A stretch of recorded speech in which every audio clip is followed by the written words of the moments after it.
Yung trabaho mo, pwede mong kitain yan kahit saan eh. Pero yung mahal mo, kapag nawala, posibleng hindi mo na matagpuan. Yes. Diba? Siyempre, ayoko naman pong umabot sa point na parang isipin niya, pinapapili ko siya over me tsaka sa trabaho niya. Siyempre. Kahit na hindi tayo masyado nakakapag-update, okay yun kasi maaaring busy tayo, ayaw muna natin ng distractions.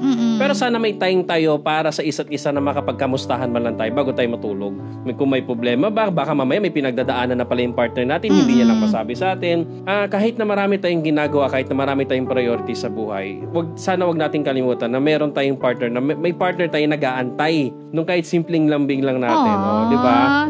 Kahit na anong busy ko, I must make sure na okay yung partner ko. Sa totoo lang, maaaring nag-isip tayo ng for future natin eh. So, kailangan natin magtrabaho, kailangan natin kumayod. Kaya lang, hindi natin pwedeng alisin sa isipan natin na merong tao na nag-aantay kasi sa atin. Na merong... You're in a commitment. You're in a commitment na kahit na hindi muna natin priority yung relationship natin, responsibility mo pa rin na i-check kung okay yung partner mo eh. Yes. Kung umiiwas ka na sa mga mahabang conversation, bumabati ka na lang, parang pinapakita mo lang sa kanya na nag-e-exist ka.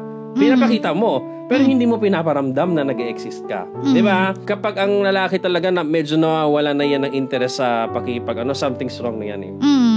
Hindi yan normal.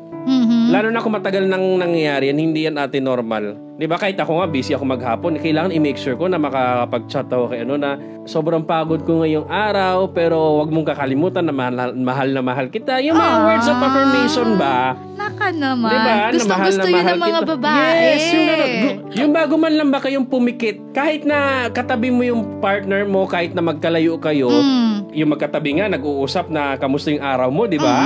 How much more yung magkalayo kayo? Yes. Di ba? You make sure na iparamdam mo sa kanya na okay ka para maramdaman niya rin na okay kayong dalawa. No, walang may problema.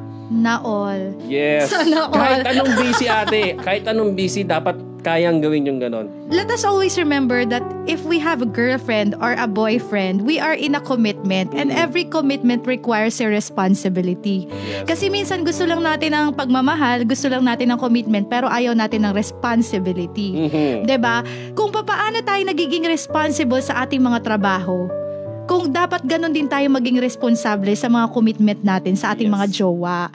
Kasi nga naman, alam mo, ito sa totoo lang in life naman, yung trabaho mo, pwede mong kitain yan kahit saan eh. Pero yung mahal mo, kapag nawala, posibleng hindi mo na matagpuan. Yes. Diba? Para saan ka ba nagtatrabaho? Sa totoo lang. Diba? Why are you working? Why are you desiring for promotion? For your future. For your future. And not just for your future, but for your love.